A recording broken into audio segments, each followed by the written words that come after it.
하나님께서 저와 여러분을 사랑하는 줄 믿습니다. 우리는 누군가로부터 나를 사랑한다는 그 사랑의 확신을 갖게 되면 그 사랑 때문에 살아갈 이유가 있습니다. 누군가가 나를 버렸다. 버림받은 그 마음은 절망을 우리가 할 수밖에 없고 더 이상 삶의 의미를 또 잃어버리게 되죠. 그런 면에서 우리가 사랑으로부터 내가 사랑받는 존재라고 하는 것도 귀한 일이지만 무엇보다 온 우주 만물을 창조하신 하나님이 나 한 사람을 사랑하듯 나를 주목하시고 저와 여러분을 축복하시는 줄 믿으시길 바랍니다. 오늘은 종교개혁 주일로 지키면서 같이 하나님의 말씀을 나누려고 합니다. 루터를 자유케 한 것, 제목은 루터를 자유케 한 것, 이렇게 제목을 잡아봤는데요. 우리는 종교개혁 500주년을 맞이했습니다. 사실 100년 전이라 하더라도 이렇게 아련할 수 있는데 500년 전, 어찌 보면 지금 우리가 살고 있는 이 시대와 굉장히 시간적인 거리가 있기 때문에 500년 전의 그 이야기를 이렇게 끄집어내서 생각해 본다는 것이 조금 맞지 않을 수도 있습니다. 500년 전이니까 1517년이 되겠죠.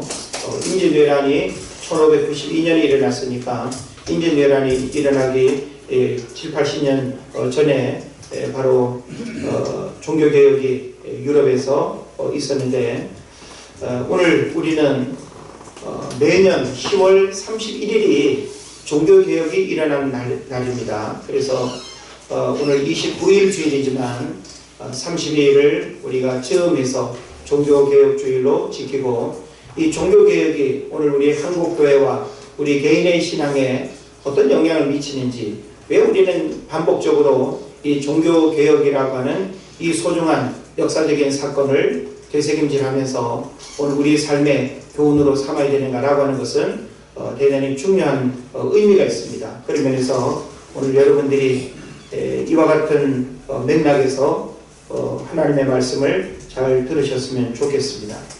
인간은 자유를 갈망합니다. 무언가로부터 속박된 삶은 기쁨이 없는 고통이 되겠죠. 그래서 빵이 아니면 자유를 달라라고 하는 푼타 킨테의 그 뿌리라고 하는 그 책도 우리가 보게 되면 참 이 자유를 우리 인간은 영혼으로부터 삶으로부터 갈망한다라고 하는 사실을 우리가 생각을 해볼 수 있습니다.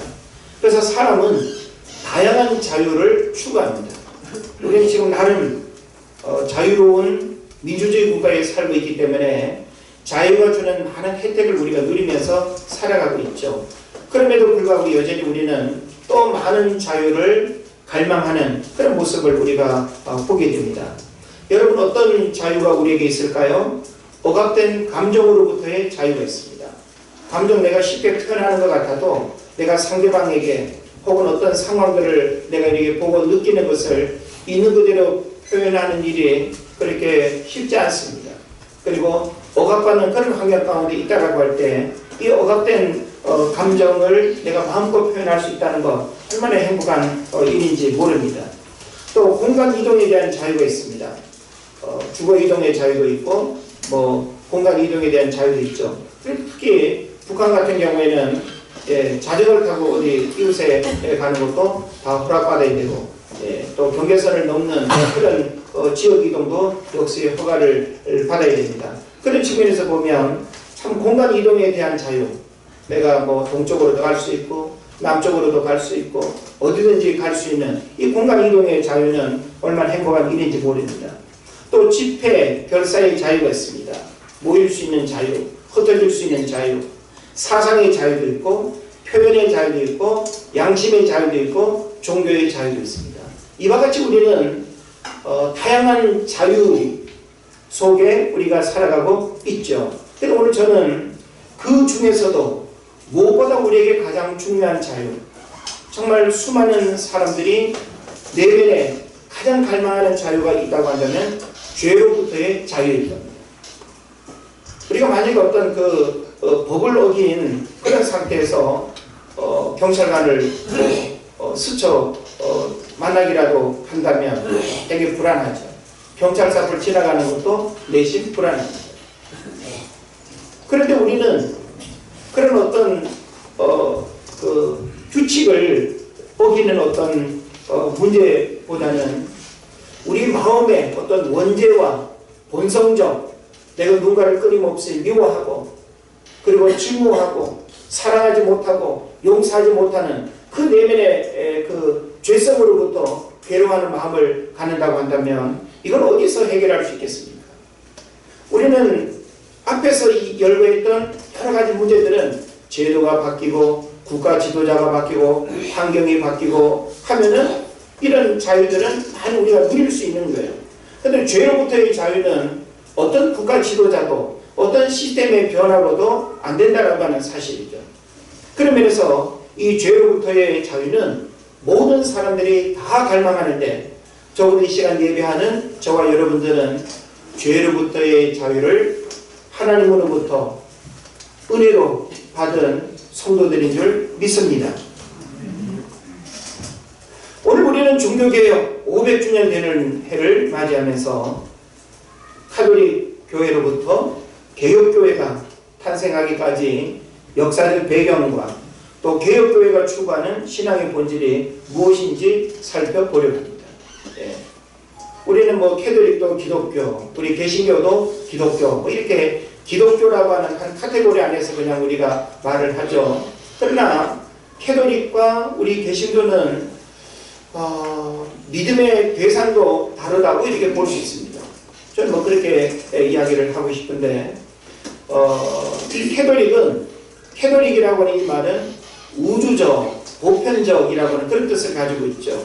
그래서 이 캐톨릭이 AD 500 몇 년에 이제 처음 시작이 됐는데 종교개혁이 1500년대에 일어났으니까 근 1000년의 시간 동안 중세 유럽을 지배하고 다스렸던 그 신앙이 바로 캐톨릭이었습니다. 그래서 캐톨릭은 그 당시 보편적인 종교로서 우주적인 종교로서 모든 사람들이 그 종교의 영향 아래에 있어야 했던 그런 시대가 있었죠.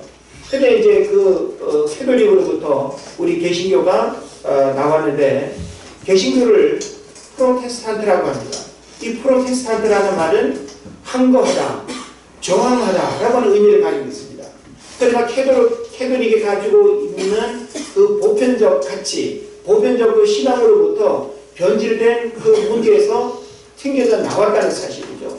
그래서 우리는 개혁교회 혹은 이제 개신교로 불려지는 이 신앙을 우리가 가지고 있는데 캐톨릭이 가지고 있는 교리의 핵심과 우리 개혁교회가 가지고 있는 교리의 핵심은 근본적으로 굉장히 큰 차이가 있다는 하는 사실을 여러분 알아야 됩니다. 그래서 하나님 하니까 한 믿음의 대상으로 우리가 생각을 하지만 더 깊이 파고 들어가면 캐톨릭 내면에는 태양신을 숭배하는 그 신앙에 아주 무서운 그 부분이 있다라고 하는 사실을 우리가 알아야 되는 것입니다. 그래서 313년에 콘스탄틴 대제에 의해서 기독교가 로마의 국교로 공인이 됩니다. 공인이 된다라고 하는 말은 인정을 받게 된다라고 하는 사실이죠. 이것은 정치적인 일이었습니다. 왜냐하면 로마는 황제를 신으로 섬기는 로마 황제의 신앙을 가지고 있었기 때문에 굳이 기독교를 이렇게 봐도 될 이유가 없었습니다. 그러나 이 로마는 제국의 그 역사를 가지고 있기 때문에 제국의 그 역사를 하나로 이렇게 아우르는 데 있어서 기독교가 맨 처음에는 굉장히 걸림돌이 되었고 또 로마 황제의 아주 그 부정적인 영향을 이렇게 많이 미쳤기 때문에 엄청난 핍박을 이렇게 했죠. 많은 사람들이 순교당하는 그런 역사적인 일들이 있었습니다. 그러나 시간이 이렇게 지나면서 로마 황제가 기독교를 정치적으로 이제 이렇게 받아들이면서 국교로 인정을 한 겁니다. 그러다가 서기 313년에 콘스탄틴 황제가 기독교를 인정했고 그리고 392년에 데오도시우스 황제가 기독교를 국교로 선포했습니다. 그러니까 국교로 인정하는 시간하고 국교로 선포한 시간은 거의 한 7, 80년 이렇게 차이가 나는 것을 우리가 볼 수 있죠. 그래서 로마는 황제를 신으로 섬길 뿐만 아니라 제국의 모든 신들이 모여있는 다신 종교의 나라였습니다. 그래서 삶의 음지에서 억압과 핍박을 받으며 신음하던 기독교가 양지로 올라와서 정치와 결탁하고 핍박이 사라지고 신앙의 자유가 주어지면서 점점 더 부패하고 타락하기 시작했습니다. 이때 경건한 신앙을 위해서 세속을 떠나 수도원이 생기기 시작했고 개인의 경건과 영성을 추구하는 사람들이 생겨났던 것입니다. 그래서 이제 그레고리 1세를 교황으로 5세기 캐톨릭이 시작이 되었고 중세 1000년의 시간 동안 교황 중심으로 신정 정치가 전 유럽을 다스렸습니다. 교황이 왕을 임명하고 왕은 교황 앞에서 대관식을 치르고 교황은 왕 위에 군림하고 다스리는 무소불위의 힘을 가지게 되었던 것입니다.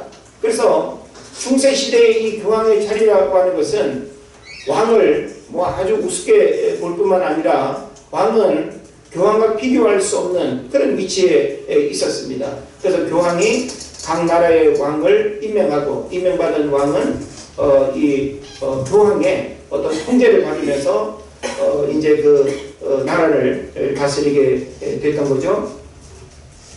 이렇게 교황의 힘이 커지면서 캐톨릭은 종교로서의 본질을 잃어버리고 부패하고 타락하는 지경에 이릅니다.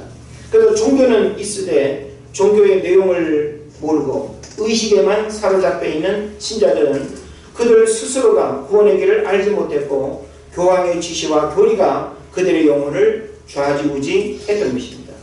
그래서 마틴 루터가 등장할 무렵 캐톨릭은 이방 종교와의 혼합, 특히 태양신을 섬기는 종교로 전락했고 종교가 가진 본질을 회복하기 위해서 1517년 10월 31일 독일의 피텐베르크 대학의 95개 조항의 그 문제를 이제 대자보처럼 붙이게 되는 거죠.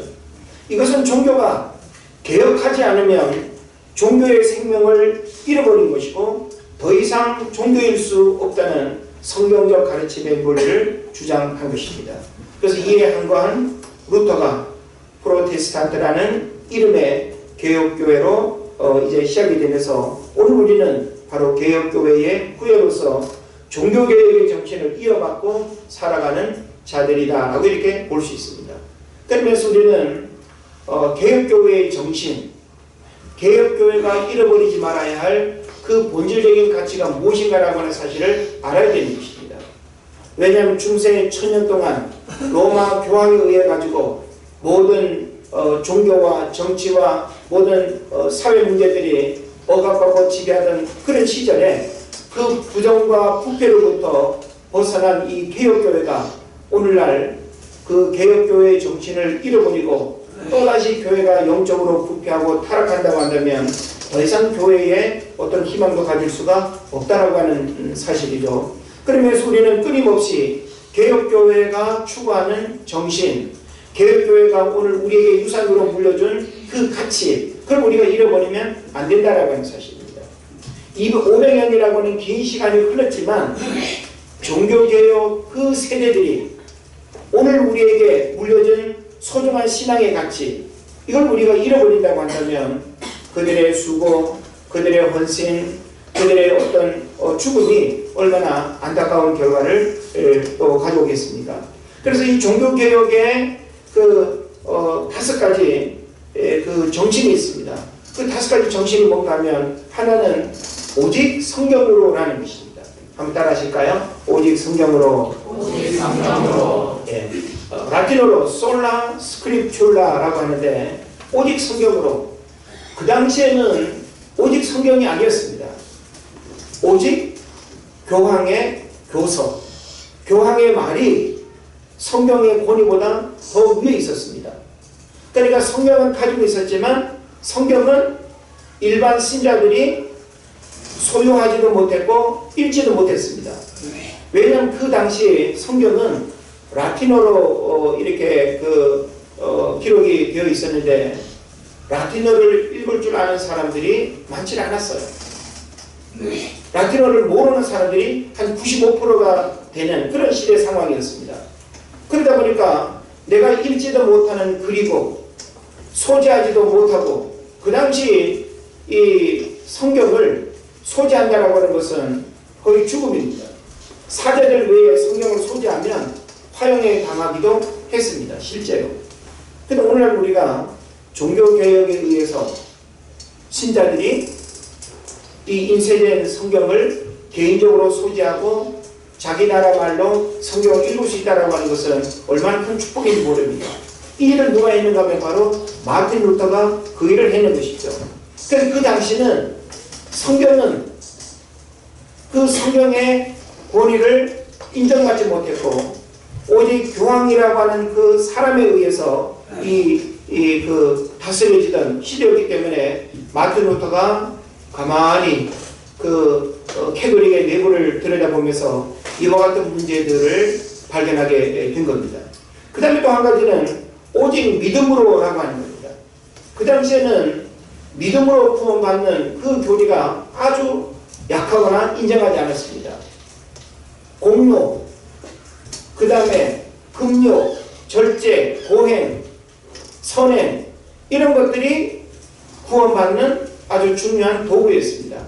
그러니까 오늘날도 여러분 캐톨릭을 만약에 가신다면 믿음으로 구원받는 것은 구원의 반밖에 안 된다고 이야기합니다. 믿음은 불완전하다는 거예요. 그러면서 선행이 뒤따라야 구원이 완성된다고 이야기합니다.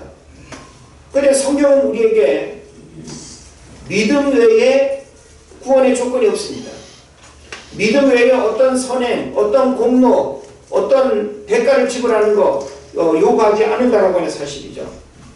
그러면서 오늘 우리가 읽은 로마서 1장 16절 17절의 이 말씀은 바로 마틴 루터가 종교개혁을 할 수 있었던 아주 중요한 핵심 구절이었습니다. 마틴 루터는 원래 신분이 수도사였죠. 수도사였고 사제였습니다.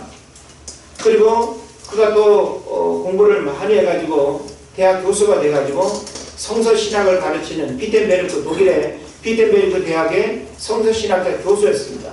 그러면서 그는 신분상 성경을 읽을 수 있는 위치에 있었기 때문에 성경을 읽어보니까 현실적으로 로마 교황과 비교했을 때 성경과 너무나 다른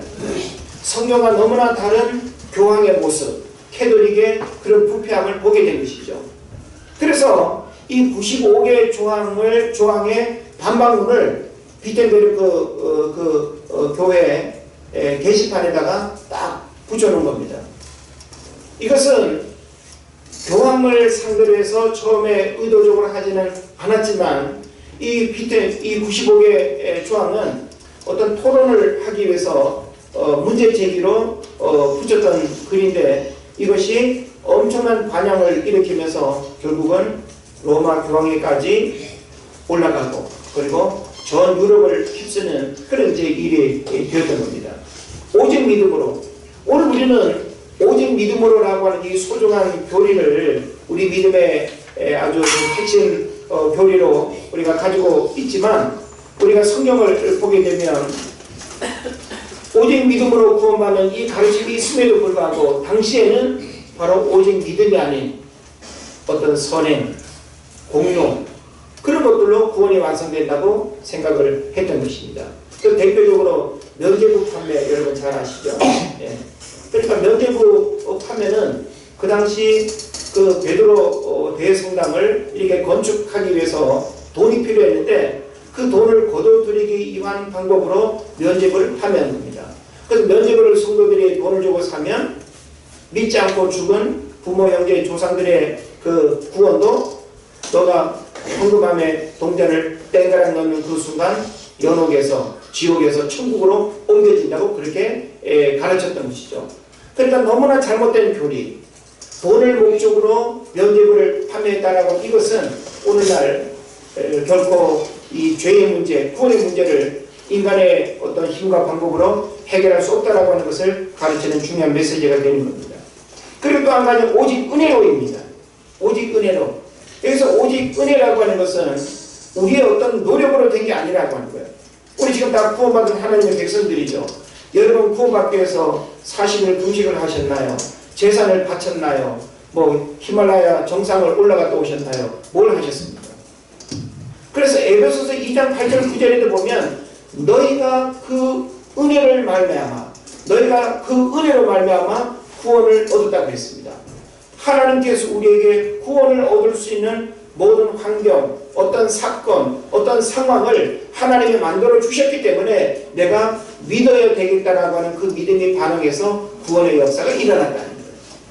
그럼 우리가 믿음으로 구원받았다라고 하는 이것은 내가 어떤 믿음이 있어서가 아니에요. 하나님이 구원받을 수 있는 그 은혜와 믿음을 내게 주셨기 때문에 구원의 역사가 일어난 것이지 내게 어떤 구원 얻을 만한 특별한 능력이 있어서 내가 구원받은 게 아니라고 하는 겁니다. 그냥 내가 반응한 거죠. 그 다음 또 한 가지 오직 그리스도입니다. 사도행전 4장 12절에서 이렇게 말합니다. 다른 이로서는 구원을 얻을 수 없나니 천하인간의 구원을 얻을 만한 다른 이름을 준 일이 없다. 뭘 이야기합니까? 구원은 예수 그리스도를 통해서만 가능하다는 거예요. 교황을 통해서도 아니고 부처님을 통해서도 아니고 어떤 선행을 통해서도 아니고 구원을 얻는 유일한 방법은 예수 그리스도 외에는 없다는 거예요. 근데 이 진리의 가르침을 불신자들은 기독교를 향해서 독선이라 그러죠. 산 정상을 오르는 길은 이쪽으로 되어 있고 저쪽으로 되어 있고 여러 갈래의 코스가 있을 수 있는데 왜 꼭 기독교 너희들을 통해서만 구원받는다고 이야기하냐고 이야기를 합니다. 그러나 이거는 사람의 말이 아니라 성경이 그렇게 이야기하고 있습니다. 예수님께서 뭐라고 말씀하고 있죠? 내가 곧 길이요 진리요 생명이니 나로 말미암지 않고는 아버지께로 올 자가 없다는 거예요. 예수 그리스도를 통해서만 여러분이 구원을 받는다는 사실을 말하고 있습니다. 근데 중세, 천년, 로마 교황이 다스리던 그 시절에는 예수 그리스도의 권위보다 교황의 권위가 더 큰 거예요. 교황의 말은 예수님의 말보다도 더 힘이 있어요. 오늘날도 예수님이 우리들 신앙의 중심이 아니라 캐톨릭 같은 경우에는 마리아가 그 중심에 있고 또 여러 어떤 그 성상들을 섬기면서 신앙 고백을 하는, 그래서 성경이 금하고 있는 그 잘못된 부분들을 캐톨릭은 그걸 신앙처럼 이렇게 가지고 있는데 그것은 큰 문제가 될 것입니다. 그리고 또 이 종교교육의 기본 정신은 오직 영광을 위하여입니다. 너희가 먹든지 마시든지 무엇을 하든지 다 하나님의 영광을 위해서 하라고 로마서 고린도전서 10장에서 이야기를 하고 있죠. 이와 같은 말씀은 우리가 무엇을 하든지 어떻게 살아가든지 어디에 살아가든지 다 하나님을 향해서 영광을 드리는 그런 삶이 된다는 것입니다.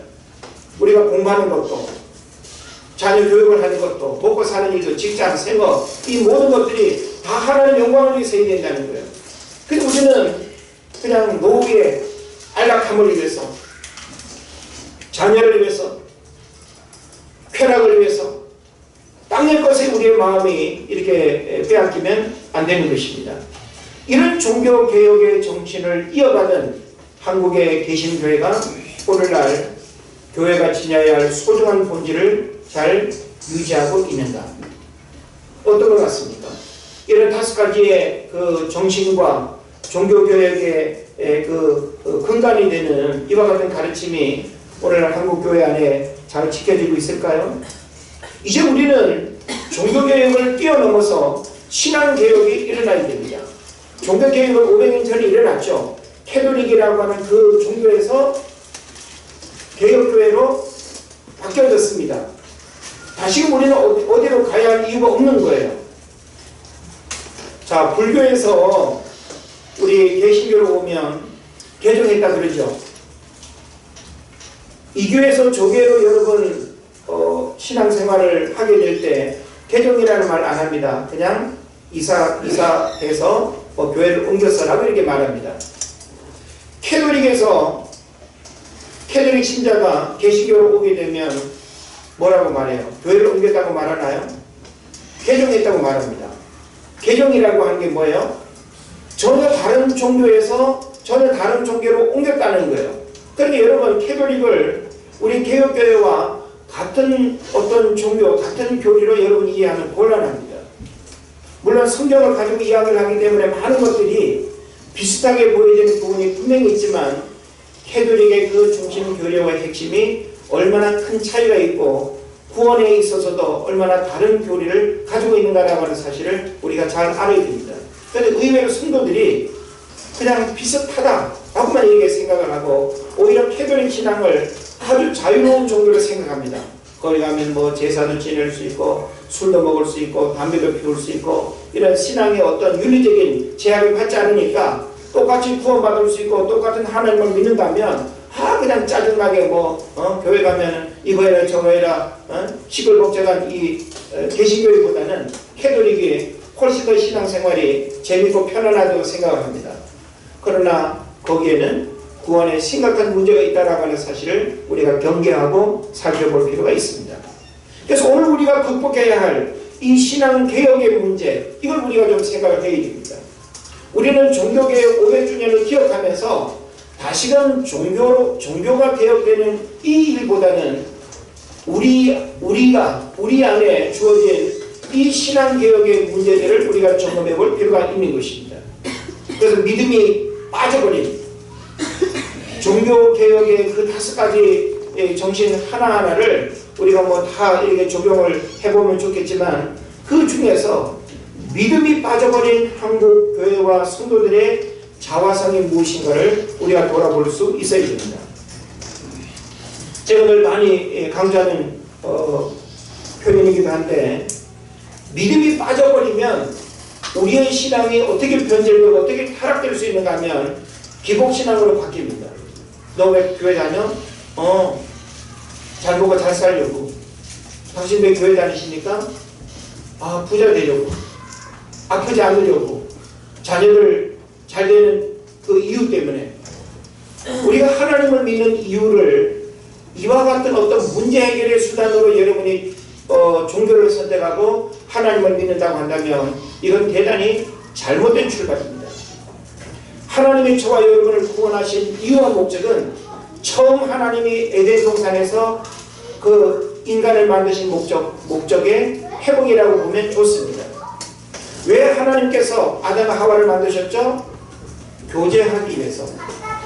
하나님은 아담으로 더불어서 즐거워하고 예배하기를 하나님 원하셔요. 그 목적 외에는 없습니다. 그렇다면 하나님이 우리를 구원하신 이유는 우리가 하나님을 예배하고 하나님으로 즐거워하고 하나님과 영적으로 교제하기를 원하시는 이 목적으로 하나님이 저와 여러분을 구원하셨어요. 그래서 그 외의 여러 가지 것들은 부수적인 것들이고 본질적인 우리들 신앙의 목적일 수가 없다라고 하는 사실입니다. 그래서 오늘 우리 안에 잘못 자리 잡고 있는 이 기복신앙, 번영신앙이라고 이야기하죠. 이걸 우리는 경계할 수 있어야 됩니다. 예수 믿으면 무조건 잘 돼야 하고 아픈 일도 없고 실패하는 일도 없고 좌절하는 일도 없고 그렇게 생각하면 오히려 더 매력적인 다른 종교를 여러분 찾아가야 됩니다. 오히려 성경은 우리에게 뭘 말하는가 하면 복음과 함께 고난을 받으라고 이야기하고 있어요. 우리가 믿음 생활을 더 잘하려고 하면 할수록 많은 대가를 지불해야 되고 많은 영적인 고난을 우리가 감내해야 됩니다.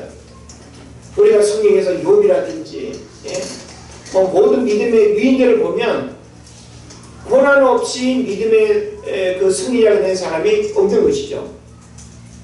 그런 면에서 우리가 믿음을 잃어버리게 되면 이런 기복신앙의 문제 속에 빠질 수 있다는 것. 그 다음에 혼합주의입니다.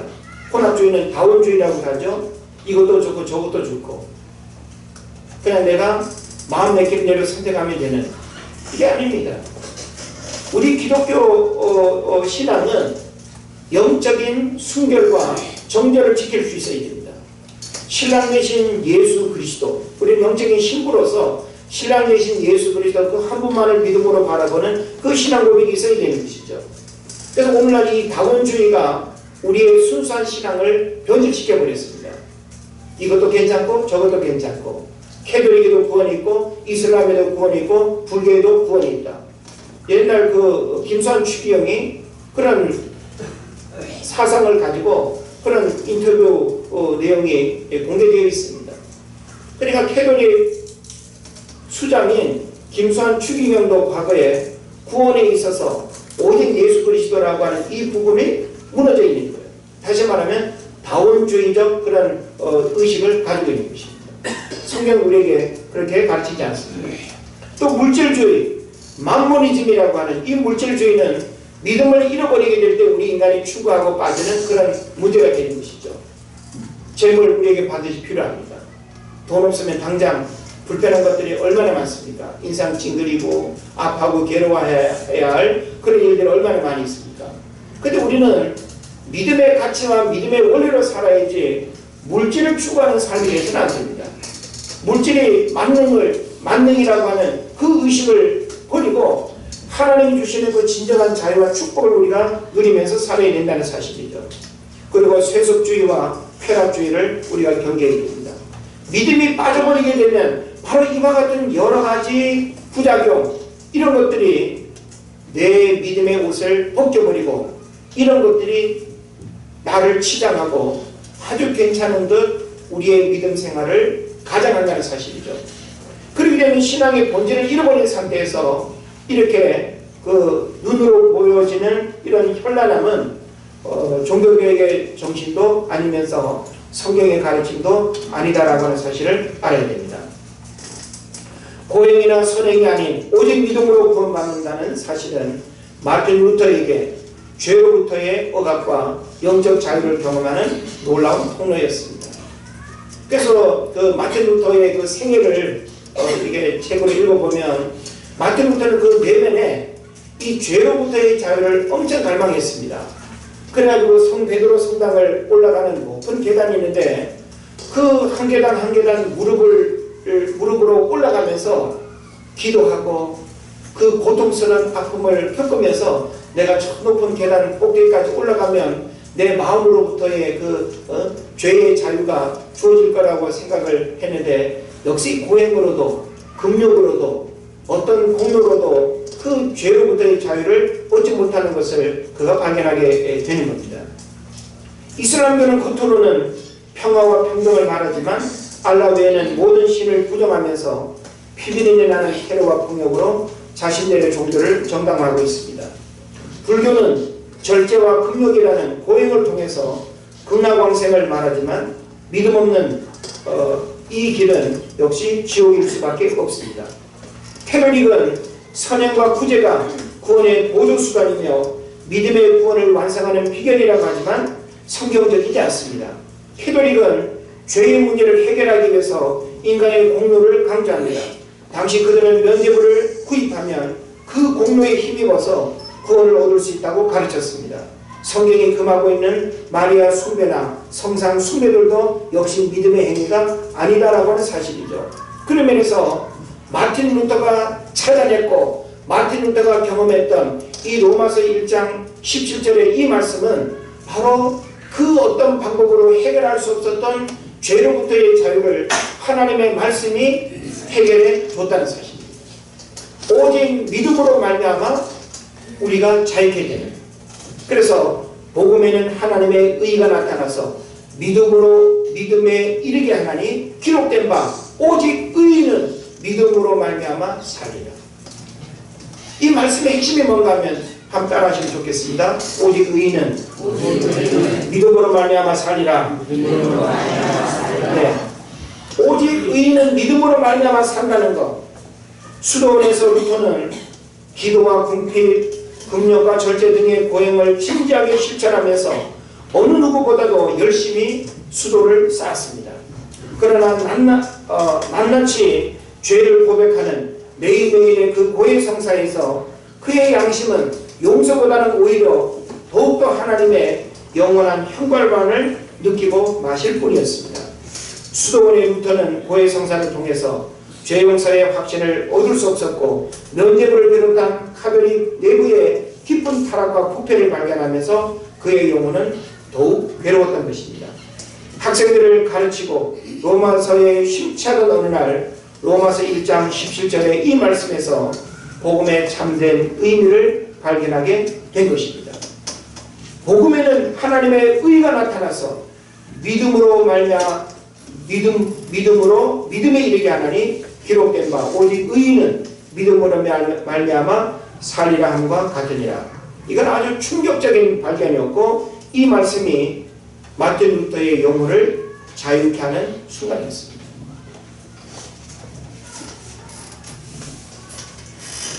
우리는 죄로부터의 자유, 그리고 우리 영혼이 이 죄로부터의 이 자유를 얼마나 갈망하고 있는지 우리는 잘 깨달아야 될 것입니다. 그래서 오늘 저는 이 말씀을 정리하면서 참 마틴 루터가 그토록 개인적으로 갈망했던 죄로부터의 그 자유를 어떤 종교의 행위와 교리와 사람의 어떤 그 교훈이 그의 영혼을 자유케 한 것이 아니라 하나님의 말씀, 로마서 1장 17절에 이 믿음이 바로 그의 영혼을 자유케 했다라고 하는 이 사실을 우리가 잘 깨달았으면 좋겠습니다. 그래서 저와 여러분에게 이 종교개혁은 바로 오직 믿음이라고 하는 소중한 가치를 우리에게 주었습니다. 오늘 우리가 부여잡아야 할 소중한 신앙의 원리는 믿음의 원리입니다. 여러분, 믿음을 여러분 구원에도 적용할 뿐만 아니라 믿음을 우리 삶에 적용할 수 있어야 됩니다. 그래서 믿음은 불가능을 가능케 합니다. 믿음은 하나님 살아계심의 역사들을 경험하게 합니다. 그래서 사실 믿음은 우리 어떤 이성적 논리를 이해하고 받아들일 수 있는 게 아니에요. 그러나 믿음은 하나님이 내게 주실 때, 그리고 그 믿음에 내가 반응할 때 믿음의 기적들을 경험하게 되는 것이죠. 그래서 저는 여러분이 지금 이 작은 믿음에서 더 큰 믿음으로 성장했으면 좋겠어요. 그래서 성경에서는 예수 그리스도의 장성한 믿음의 분량에 이르도록 이렇게 말씀하고 있죠. 그러니까 어린아이와 같은 이 믿음에서 예수 그리스도의 그 장성한 믿음의 분량에 이르도록 성장해야 된다는 거예요. 여러분의 자녀가 해를 거듭할수록 성장하지 않고 변하지 않으면 얼마나 답답하고 얼마나 속상하겠어요. 그걸 여러분이 인정하고 받아들일 수 있겠어요? 믿음 생활도 역시 마찬가지입니다. 육신의 나이가 어느 나이 때에 여러분이 구원을 받았을지라도 이제 우리는 영적 어린아이로 거듭났습니다. 새로 태어났습니다. 그러면 우리의 믿음은 성장해야 됩니다. 그리고 우리의 믿음이 변질되지 말아야 됩니다. 성경은 우리로 하여금 구원 얻는 믿음을 주었고, 그리고 이 믿음이 우리 삶의 원리가 된다는 사실을 가르쳐주고 있습니다. 그래서 마틴 루터를 자유케 했던 이 믿음이 오늘 여러분의 영혼을 자유케 하기를 원하고, 이 믿음으로 모든 육신의 어려움의 일들을 극복하고 승리하는 여러분 되시기를 주의 이름으로 축원을 드립니다. 기도하겠습니다. 하나님 앞